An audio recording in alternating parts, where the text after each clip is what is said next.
Enfant, j'ai été toujours obsédée, extrêmement consciente qu'il fallait les mots.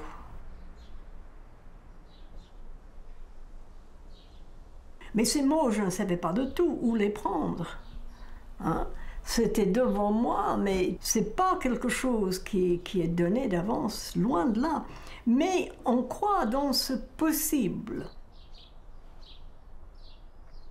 Les mots, la promesse des mots, c'est la promesse d'un possible des mots.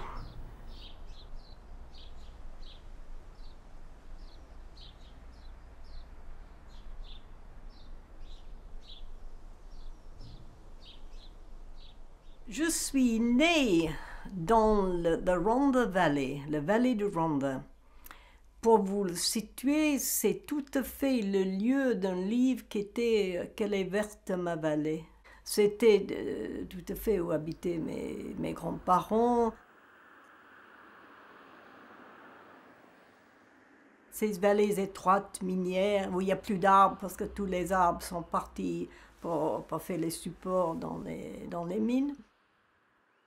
Donc là, c'est la montagne. Il y avait beaucoup de bruyères sur les montagnes, c'est pour ça qu'on m'a nommé ainsi Heather. Vers 8-9 mois, mon père avait donc changé de travail et nous sommes descendus à Penarth, c'est-à-dire en bord de mer, tout près de Cardiff. Et toute mon enfance, jusqu'à des années de guerre, sont passées à Penarth. J'étais une fille assez solitaire, hein? J'étais fille unique. Le besoin de livres était là extrêmement tôt. Le livre m'a rassurée. Je vois les livres que j'ai eus pour mon 4e anniversaire. Enfin, des livres quand même, Peter Pan et des choses comme ça. Mais enfin, j'étais toujours fascinée par des livres. J'ai commencé à aller en classe et donc dans une petite école privée, hein, un petit peu snobinard si on veut, enfin pour bien parler. Et j'ai commencé presque tout de suite d'avoir des cours de français. Donc je commençais le français à peu près à 5 ans, 5-6 ans, mais évidemment très simplement. J'étais assez à part, j'étais heureuse. Il n'y avait pas d'autres enfants dans le voisinage.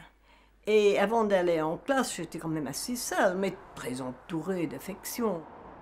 C'était une enfance heureuse, solitaire, mais en fin de compte, c'est abominable de dire, mais ça m'a convenu dans un sens. Hein. Donc, j'écrivais, enfin, pas à 5 ans, mais je sais pas, aux alentours de 9-10 ans, enfin, ça n'avait aucun intérêt. Mais cette idée, et je savais que ça n'avait aucun intérêt, mais il fallait écrire. Donc après, vers l'âge de 11-12 ans, il y a eu, dans le Pays de Galles, comme ailleurs, il y avait une dépression. Mon père avait perdu son travail. Mon père était ingénieur, mais il était aussi dessinateur industriel.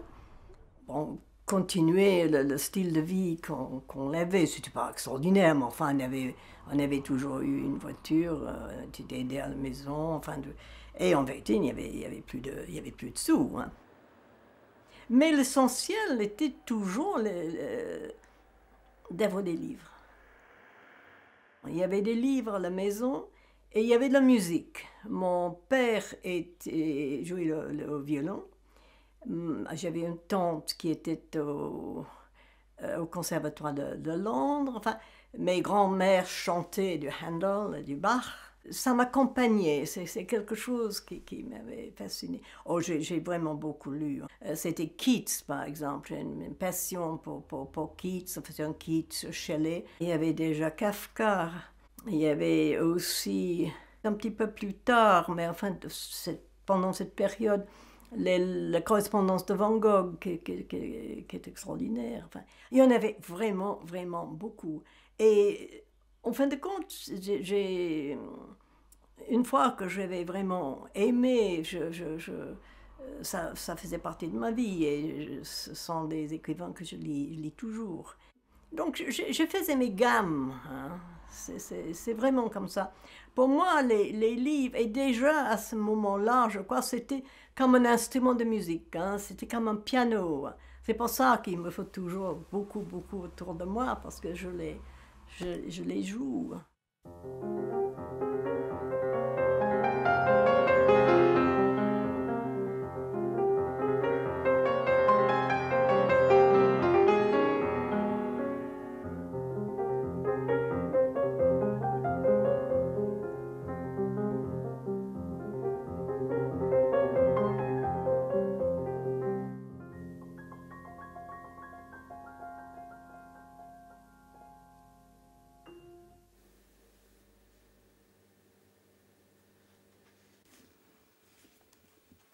Il y a deux petits livres que j'avais plus ou moins composés avant de partir en France, ça aurait été en 1947, avec quelques photographies que j'ai trouvées à droite et à gauche. Donc j'ai appelé ça The Book of Me, le livre de moi, n'est-ce pas? Mais il y a tellement de choses, il y a des sons, il y a des odeurs, Je pense que malgré tout, tout ce qu'on voit à partir de l'art est un peu teinté de ces premiers coloris. Tout voyage est pour moi extrêmement intense. Pour ce voyage en Pays de Galles, évidemment, je vois déjà dans un sens ce que je vais trouver. Deux choses. Une merveilleuse et l'autre doutable. On se construit toujours à partir de où nous avons vécu, hein. Parce que, en somme, ce sont ces espaces qui rentrent en nous, hein. Penarth Beach. Ici, enfin, cette fois, il me semble que c'est vrai. Comment autrement y aurait-il tant de bleu? Et que la côte en face soit maintenant si claire ne laisse pas de doute. Le rideau est levé, il n'y a plus de temps. Ces enfants là-bas qui jouent sous les yeux de leur mère et cherchent dans les galets celui qui portera signe, le talisman rompu dont la blessure respire et gardera l'ouvert pendant les cas d'une vie. Ils sont à la fracture du jour où la lumière veille, la mer à ses marques qui en douceur de seuil, et l'entrée est là, où l'amour se tient dans la brillance de l'air, en cet aujourd'hui.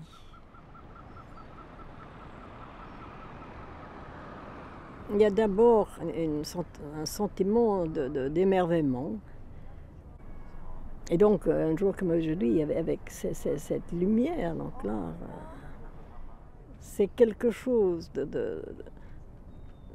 d'extraordinaire. C'est un genre d'apothéose de l'enfance et de la vieillesse.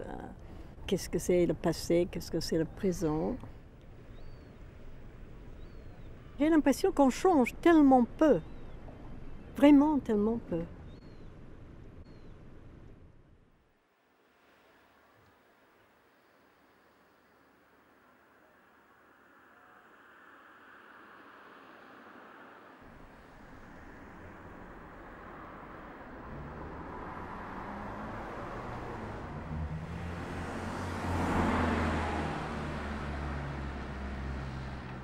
Cette maison-là?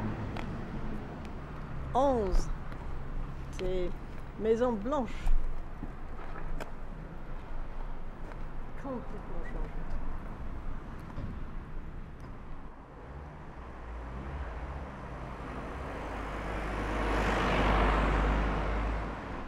Ici, c'était vraiment le point de départ. C'est ici où je suis née. Mes parents sont venus ici juste pour ma naissance. Comme ça, ma mère était chez sa mère. Je vois ma mère ici, petite fille, parce que toute son enfance, sa jeunesse, c'était ici.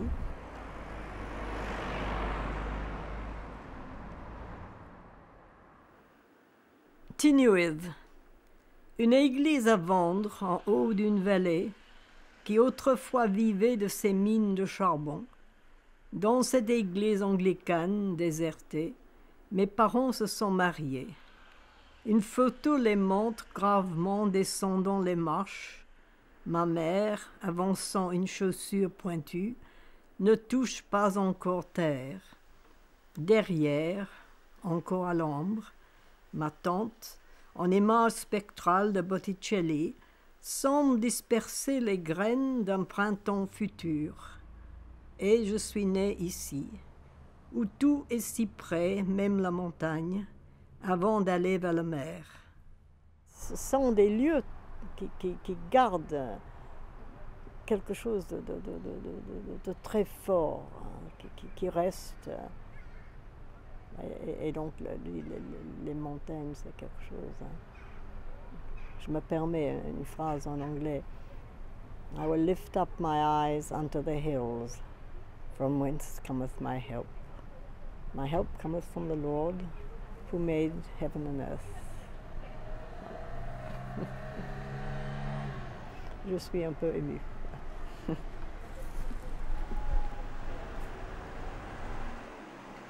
La gare était en face de l'église, mais il n'y a plus de train. Au-dessus du porche, une lanterne, en forme de lampe de mineur, est encore accrochée, mais il n'y a plus de noir.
Ça rappelle toutes les visites chez mes grands-parents et des vacances. Et des vacances merveilleuses où justement il y avait l'ennui. C'était l'ennui positif où j'avais le temps. Le temps. C'est un lieu où je reviens souvent et je reviens en rêve. Enfin, aussi, j'ai écrit sur cela et donc du coup j'habite un petit peu sur ce que j'écris enfin, là-dessus. Il y avait un perroquet, quand il savait que j'arrivais, on faisait crier par le perroquet « Heather, Heather, Heather ». Évidemment, Heather, ça vient de ces fleurs sauvages, tordues.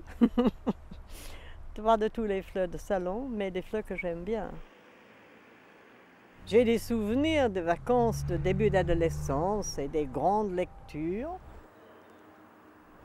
Il y avait des montagnes tout autour. Il y avait donc cette montagne où nous sommes qui était juste en face, qui était chauve et qui me fascinait. C'était donc tout centré, tout tourné autour de la mine. C'était le noir, hein, c'était les noirs. Et on sortait de là couvert de poussière, on était noirs. C'était un travail dur. En plus, il y avait de poussière de charbon partout, là. Parce qu'il n'y avait pas des couleurs qui maintenant ont ces maisons. C'était quand même les vies des chapelles, les grandes chorales. Il y avait, on montait le Messie de Handel ou Elijah de Mendelssohn. Enfin, tout le monde chantait. Hein. C'était cela. La religion protestante Calvin, c'était très très sévère. Par exemple, chez mes grands-parents Lloyd, enfin ici, on mangeait froid le dimanche. On avait le droit de faire du thé quand même. Mais on mangeait froid, on mangeait ce qui avait été cuit la veille. Jamais on lavait du linge le dimanche, enfin, il y avait un tas de choses. Par contre, ma grand-mère faisait une petite chose, parce qu'elle aimait beaucoup jouer à whist. Et donc, comme il fallait qu'elle m'amuse, n'est-ce pas, le dimanche après-midi, on jouait à whist. Enfin, c'était sûrement contre tous les principes. Et moi, j'aimais pas trop le whist, mais ma grand-mère aimait le whist. Mais il y avait quand même une vitalité extraordinaire, quand même. Hein. Et le souvenir des colliers montant de la mine tout noir, avec les lèvres très rouges. Et souvent, ils chantaient. Enfin,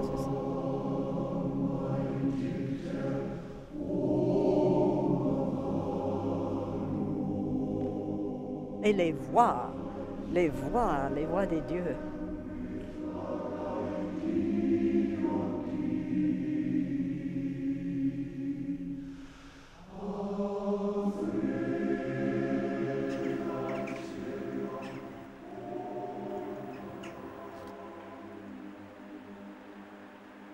Il y a quelque chose, si je peux me permettre, un truc littéraire, c'est très identifié aussi avec Dante, avec Dante. Ça, bon, enfin, à cette époque, enfin, pour moi maintenant, mais je ne sais pas d'où ça vient. Ça a toujours eu beaucoup d'importance, la question d'altitude, d'auteur. Et je pense peut-être, enfin, je me donne une explication, hein, je ne sais pas plus. Hein, qu'ici, on était beaucoup plus consciente des altitudes, malgré que c'était pas, évidemment, ce sont des petites montagnes. Hein. Mais il y a le bas, il y a le haut, le bas, les mines, hein. Enfin l'enfer, les mines, le purgatoire, aura de terre, et la montagne qu'on monte pour le paradis. Hein. C'est tout à fait la montagne de purgatoire où on monte pour le paradis.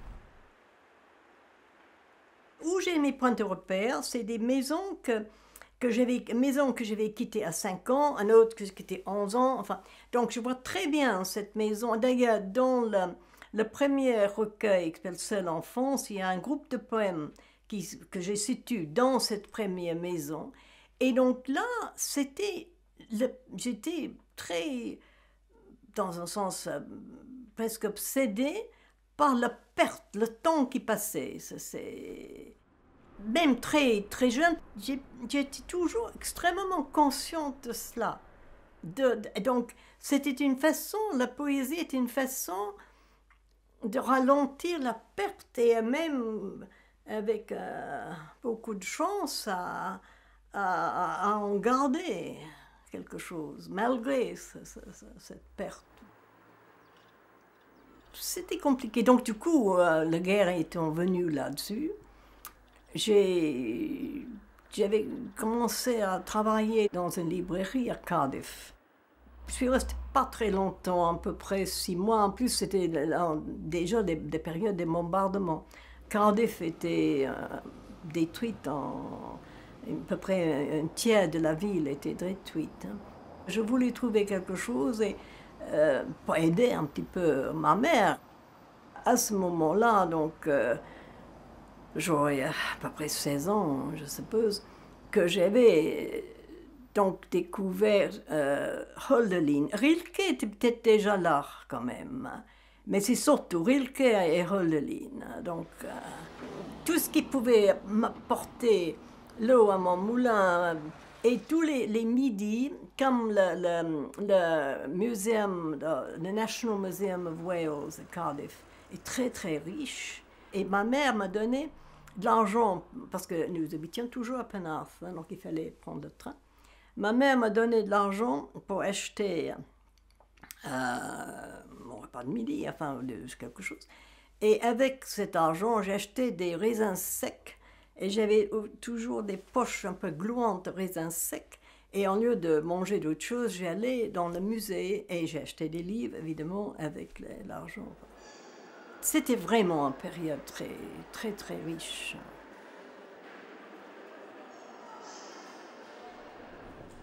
National Museum of Wales, Cardiff. Ici, il y avait l'autre vie, celle de l'amour. Une joie ponctuelle sourdait des surfaces et les étoiles piquaient mes yeux. Comment les cadres pouvaient-ils supporter une telle monstrance et le cœur des mises en présence si exclusives? Je titubais sur les parquets lisses avec les vols courts d'une abeille surchargée, du pollen badigeonnant d'un miel immortel.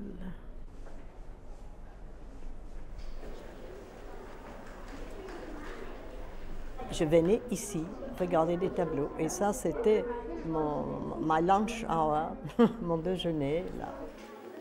Et ça me nourrissait bien. Visiter des choses, revenir sur les mêmes toiles, c'est très important, pas uniquement voir comme ça, mais revenir. Et ça et donc c'est ici, c'était possible. C'est des pays que je visite, que j'habite et en même temps, il y a les peintres, il y a la patte. Hein. Connaître chaque peintre, voilà, ça c'est ceci, ça c'est ça. Enfin, comme si on retrouvait un ami, quoi. C'est un coup d'œil, oh, c'est lui, parce que c'est lui. Oui, oui, ça c'est. Ah oui, oui, il y a une énergie extraordinaire. Ça vous donne des ailes. Je trouve que c'est un tableau très extraordinaire qui évoque évidemment la dernière toile. C'est déjà un tableau d'Auvers, c'est la dernière période de temps avant sa mort. Et donc déjà il y a la première corbeau. Donc on va trouver après les vols de corbeaux dans le dernier toile qu'il a peint avec le champ de blé. Mais déjà celui-ci qui est zébré par la pluie, par les lignes de la pluie, mais un peu comme si c'était déjà des déchirures, comme si le champ de sa vision était déjà déchiré, comme si le verre de sa vision était fondu, craquelé.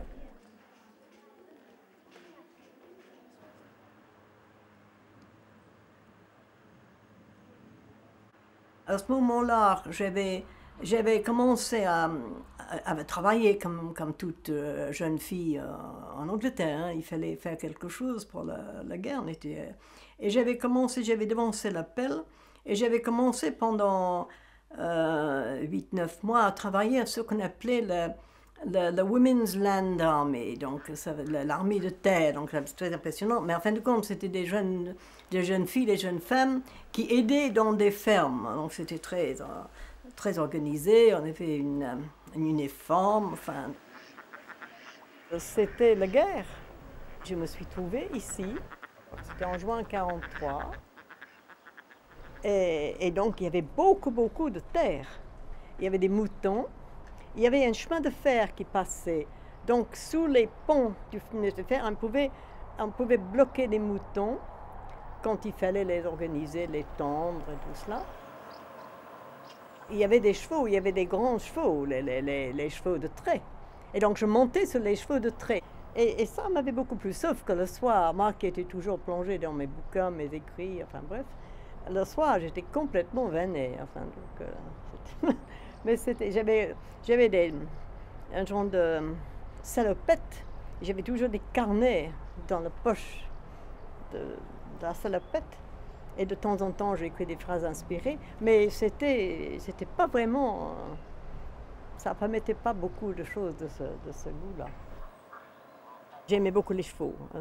J'aimais bien les vaches, j'aimais l'odeur des vaches. L'hiver, mettre son nez dans côté de vache quand vous étiez en train de le traire, ça rendait presque ivre.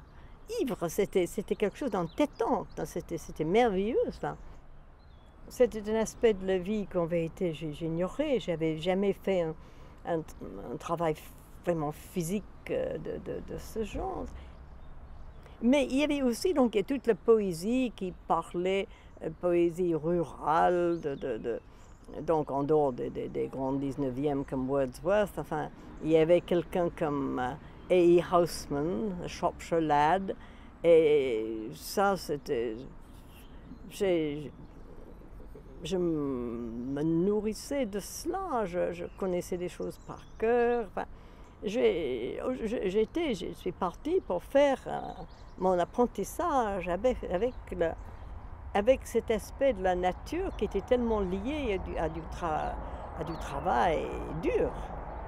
Et donc je voulais pas, je voulais quand même garder ma tête au-dessus de la fatigue avec la poésie. Mais c'était pas évident, c'était pas toujours facile. Et je pense que c'était un très bon leçon. Et c'était la beauté. À ce moment-là, je me voyais partir, je sais pas, en Nouvelle-Zélande, enfin, faire une vie comme ça. Enfin. Donc, quand je m'embarque bien. Schluenereos. Regardant par la fenêtre, je me vois de l'autre côté, déjà dans la cuisine, près de la table, où les ustensiles reposent et ont servi, avant de servir encore. Et là, dans cet interstice, dans le pénombre du voilage, où sur l'évier le robinet retient une goutte miroir, je suis sur une étoile éteinte, où brille une lumière pérenne, sans savoir en quel sens repartir. Cette pièce, en somme, pour moi, était la maison. C'était tellement différente de ce que j'avais vécu auparavant. Pour moi, c'était très exotique même. C'était un petit peu mythique. C'était quand même la période où Londres était très bombardée. Rien n'était très sûr. Mais en même temps, il y avait quelque chose de tellement éternel dans tout cela que la guerre était assez irréelle dans un sens. Ici, c'était très tamisé par cette nature paisible, et il y a la lumière. C'est la lumière qui change tout. S'il n'y avait pas cette lumière, peut-être l'impression ce serait totalement autre, quand même. C'est la lumière qui donne ce sentiment de quelque chose d'éternel.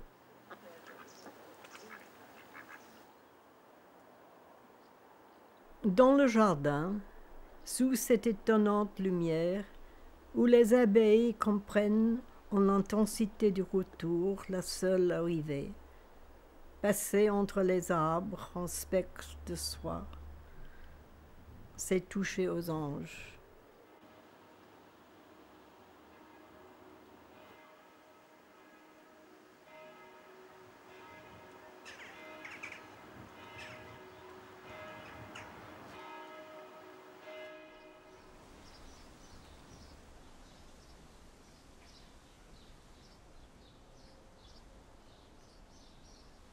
Maman est morte en septembre. Elle est morte tout de suite après la guerre en 1946. Là. Et pour moi, j'avais énormément de mal. Il fallait absolument faire quelque chose. Enfin. Et donc là, c'est un petit peu la légende de la famille. Je suis allée au cinéma. J'étais toujours très passionnée de cinéma. Et j'ai vu Les Enfants de Paradis. Donc ça c'était en juin, c'était en avril 1947. Et je trouve ça absolument extraordinaire. Enfin, Jean-Louis Barrault, enfin, le clown, enfin, et Baptiste. Et du coup, je me suis dit, il faut absolument il faut que j'y aille à Paris. Et je suis partie avec l'intention d'habiter, si possible, le boulevard du crime, c'est-à-dire le boulevard le temple, le temple. Là. Paris, c'est Paris. Enfin, donc là, c'était la France. Et j'avais quand même amené pas mal de livres avec moi. C'était invraisemblable, mais enfin, c'est comme ça.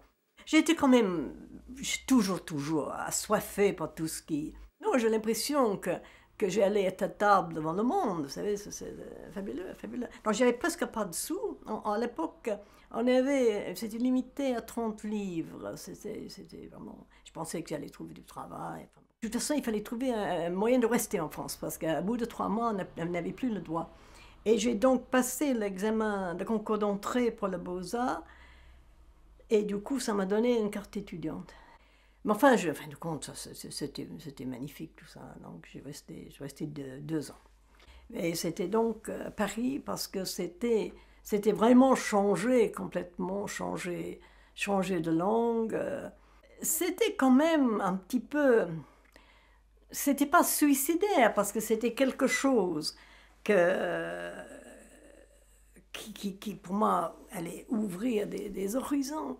Mais c'était un saut, je connaissais personne quand même. Hein. Et c'était vraiment par réaction de la mort de de maman, enfin, c'est sûr. Mais en fin de compte, je suis restée que 2 ans. Donc là, je suis retournée à Londres et j'étais à Hampstead, qui est un endroit merveilleux de Londres, tout près de où avait habité Keats. Et voilà, donc. Et donc là, c'est une période qui avait été difficile. Le deuil de ma mère me retombait dessus. Paris m'avait été un petit peu comme une anesthésie, si vous voulez. Hein. J'ai beaucoup lu Virginia Woolf, qui vivait chaque instant, enfin, ce qu'elle appelait les moments d'être, hein, moments of being. C'est plutôt le sens de la perte qui est très, très marqué, très intense dans l'œuvre de Virginia Woolf. L'éphémère, le passage de toute chose. Habiter son visage comme le vent la voile, les spectres, la maison hantée, dont les fenêtres sont les yeux de statues qui ne voient que leur regard, écrivant dans l'amande de cette chambre blanche, quand les oiseaux parleront grec dans la noix des arbres, occultant l'herbe de la mort par le bleu de la mémoire, où les nuages remontent à leur source derrière les couleurs, funambule sur le fil des mots par-dessous les eaux irréelles, reflets qui se posent sur des reflets pour traverser le gué, il a fallu le poids des pierres pour retrouver le fond. Oh, je pense que c'est quelqu'un que j'aimais tellement et qui était tellement belle, ce merveilleux visage, que le poème est venu comme cela. Hein. C'était quelque chose et où il y a sûrement une certaine... je ne dis pas identification quand même, il ne faut quand même pas... mais une parenté d'émotions sûrement, oui.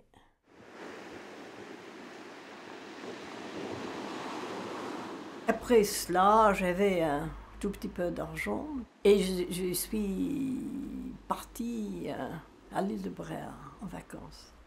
Je ne connaissais pas la Bretagne. Et j'avais vu un numéro de Vogue. Il y avait quelques endroits que j'avais cochés. Et il y avait l'île de Bréa, donc l'île aux rochers roses, enfin, donc toutes les fleurs exotiques, etc., etc. Et si je me suis dit, si ça ne m'appelait pas, j'avais coché Concarneau. Donc je dis, je vais descendre à Concarneau, c'est Bréa. Voilà, donc c'est tout ce que je savais, c'est quoi, 4 lignes, comme ça. Voilà, et ça suffit pour changer une vie. Oui. C'était un dimanche en juin. Je vivais à Port-Clos, les hôtels n'étaient pas extraordinaires. Et je me suis dit, oh, je ne sais pas trop, peut-être Concarneau. C'était pas le coup de foudre. J'allais rester quand même une nuit. J'allais quand même rester là. Mais en fin de compte, je suis restée 15 jours. J'avais 15 jours de vacances, hein, c'est tout.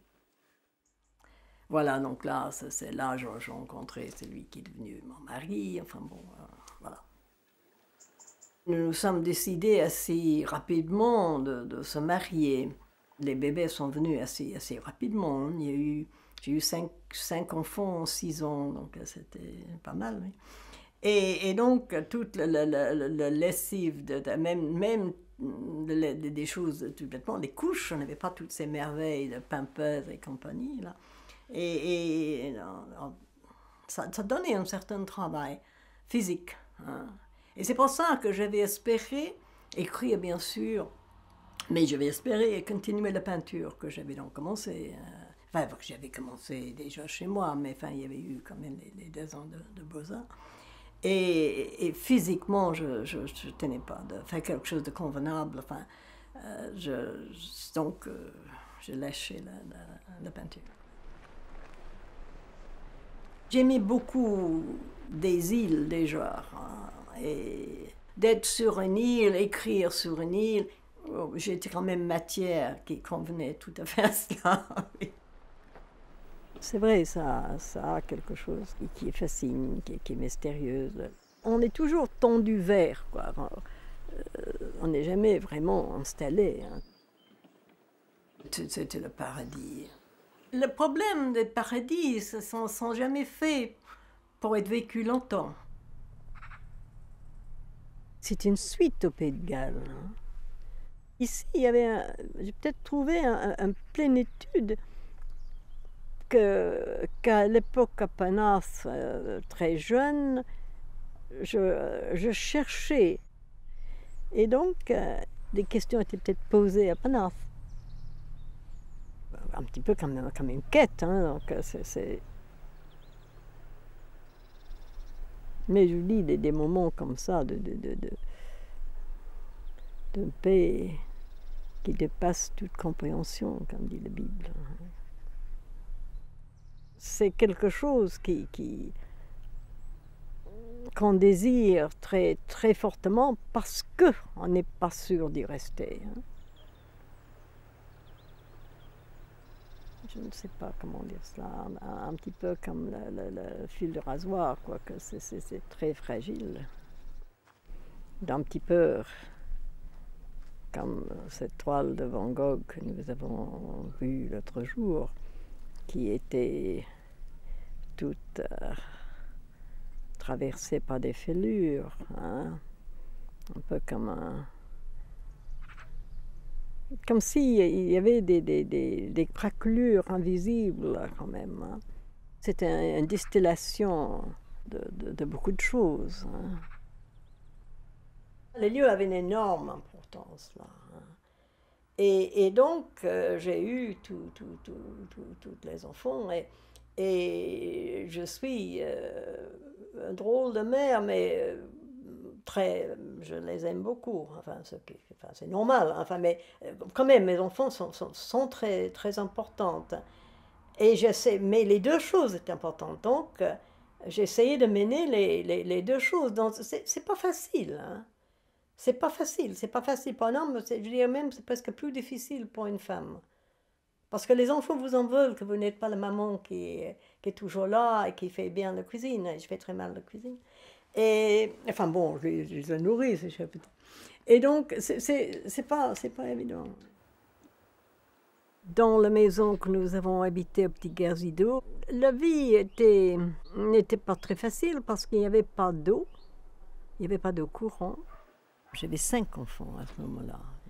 Et donc, avec tous les problèmes de bain et de lessive que ça représentait, quelquefois même, je suis allée avec des brocs chercher l'eau de mer pour baigner les bébés. Donc, ça moussait pas beaucoup. Mais ceci dit, c'était un travail, dans un sens assez rude, mais le cadre était tellement superbe que c'était pas trop pesant, hein. Enfin, on n'était pas courbé sous le joug. C'était un lieu. J'ai beaucoup écrit, mais en anglais à ce moment-là. C'est vrai, il y a une calme et une beauté, mais aussi, comme toute chose forte, il y a une autre face.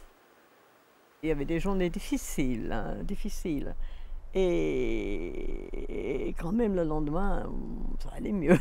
Enfin, c'est comme toute vie. Mais la poésie n'était pas quelque chose qui venait en plus. C'était vraiment l'air que je respirais, que la lumière que je voyais, c'est la mer que j'entendais. Mais c'est ça qui me donnait l'énergie. Enfin, encore, je ne sais pas si je suis si bien tirée que ça, hein. Il y a des femmes beaucoup plus capables que moi. Bon, j'ai fait face à ma manière. C'est le seul que j'avais. Et j'essayais tout le temps de me hisser pour voir un petit peu plus loin. C'est vrai qu'il ne faut pas lâcher. Mais en même temps, combien de fois je me laisse un petit peu glisser. Il y a tellement de choses qui sont là pour moi, après, hein. Tellement de choses. Et en plus, il y a maintenant Michaela.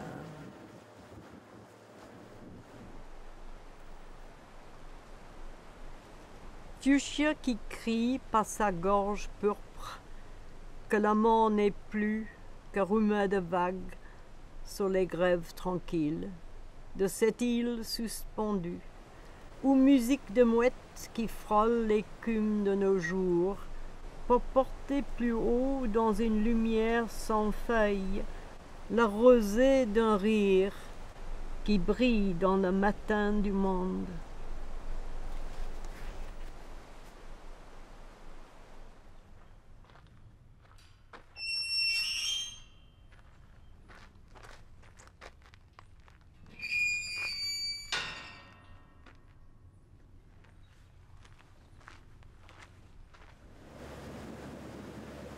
Regarde, c'est une île énorme.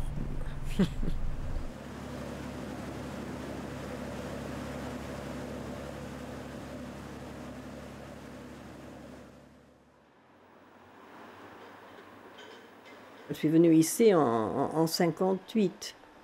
Ma vie a été ici et il fallait gagner ma vie. Il fallait quand même, toute la partie matérielle, hein. Minimum, mais quand même le minimum. Oui.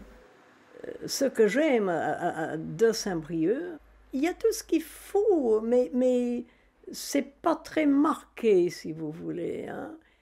Mais il y a une matière. Il y a une matière à prendre.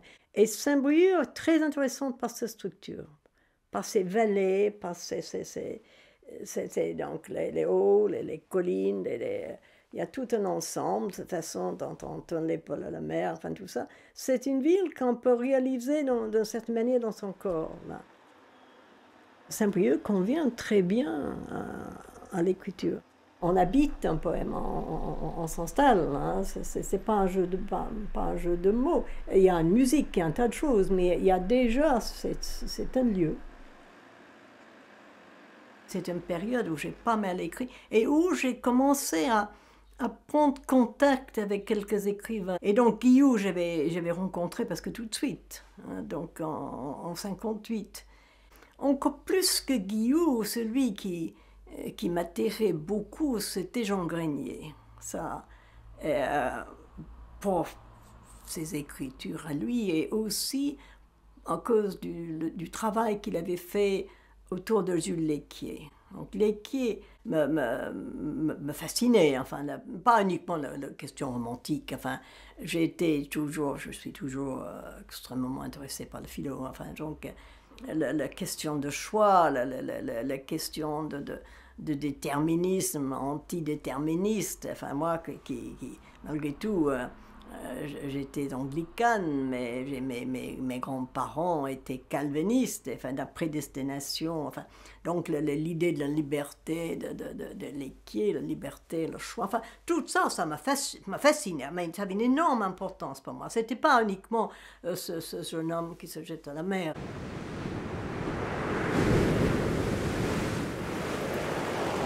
J'ai vu la folie de Léquier comme la folie de Nerval, où ils se sont suivis chez le docteur Blanche. Hein.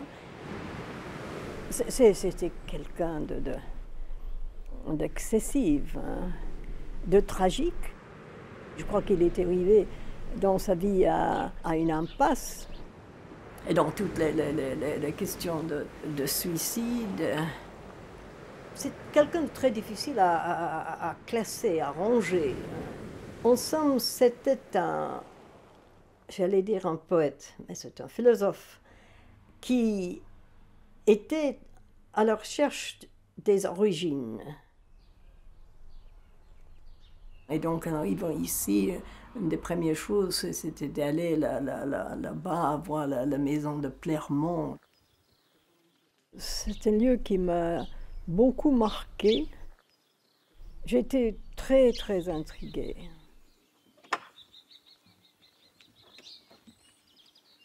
Mais le fond même de la chose, la racine, était ici, dans cette maison.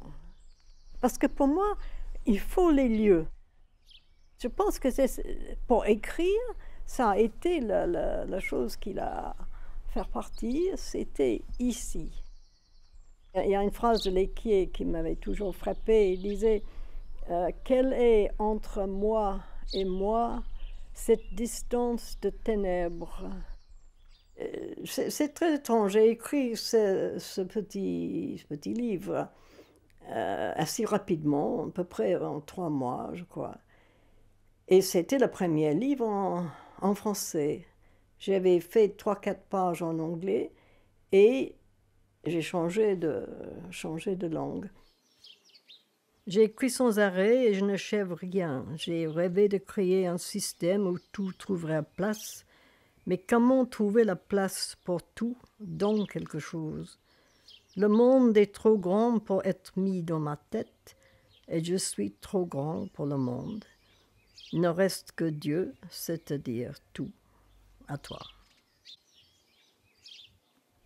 Maintenant, quand je le relis, je le relis pas souvent, ça m'a fait un choc et je me rends compte qu'en vérité, il y avait tellement de choses que j'ai dit dans ces lettres imaginaires de Lequier qu'en vérité, c'était presque mes propres lettres.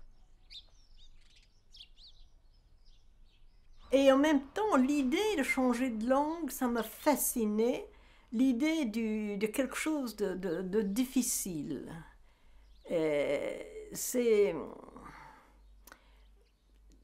d'avoir à retraduire tout pour soi, de refaire vivre tout cela. Et je trouvais qu'il y avait des choses, tout ce qui touchait justement la mort de ma mère, que je n'avais pas pu dire en anglais et que j'allais peut-être pouvoir dire dans une autre langue. J'aime beaucoup l'idée du mur. C'est quelque chose, on trouve beaucoup de murs chez moi, beaucoup de murs, beaucoup de fenêtres. Et cette idée de traverser ce mur, hein, enfin, une certaine magie, mais enfin pas trop, parce que il fallait pousser, il fallait faire pas mal de choses pour arriver de l'autre côté. C'est pas chose facile. C'est un genre de trahison. Hein. Enfin, le mot est peut-être un peu fort, mais pas tant que ça. Mais en même temps, ça me semblait absolument essentiel. Ce parc, ce jardin public, je l'ai habité pendant presque pas loin de 20 ans quand même. Le groupe de poèmes que j'ai appelé poèmes pour avant, qui sont des poèmes autour d'ici, autour justement du Rhondda, de la vallée et de Penarth. Ce sont des poèmes dont je me sentais incapable d'écrire en anglais. Parler de toi dans une langue qui ne fut pas la tienne, c'est rentrer dans le jardin par une porte que l'on n'avait pas pu fermer. Elle n'existait pas encore. Ma langue, la langue que j'ai dans la bouche, était d'une certaine manière coupée.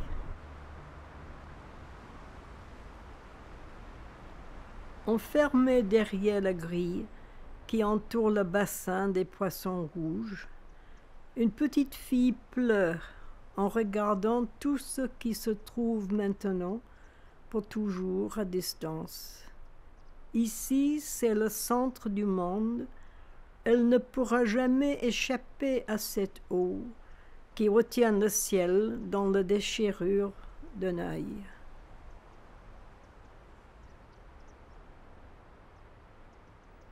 Les lieux sont cause d'émotions. Hein. Ce qui est très important pour moi, c'est la façon spatiale d'appréhender les choses. C'est une saisie de l'immédiat, donc c'est une question de lumière. Tout est une question de lumière. La chose la plus importante pour écrire, pour moi, c'est la lumière.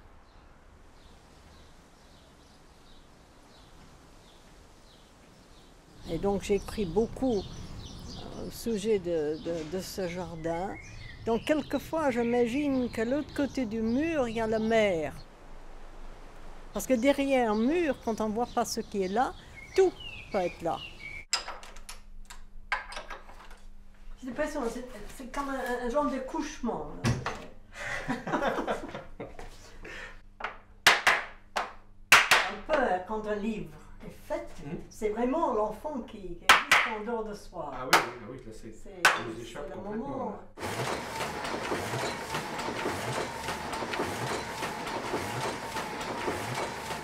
C'est quelque chose qui existe.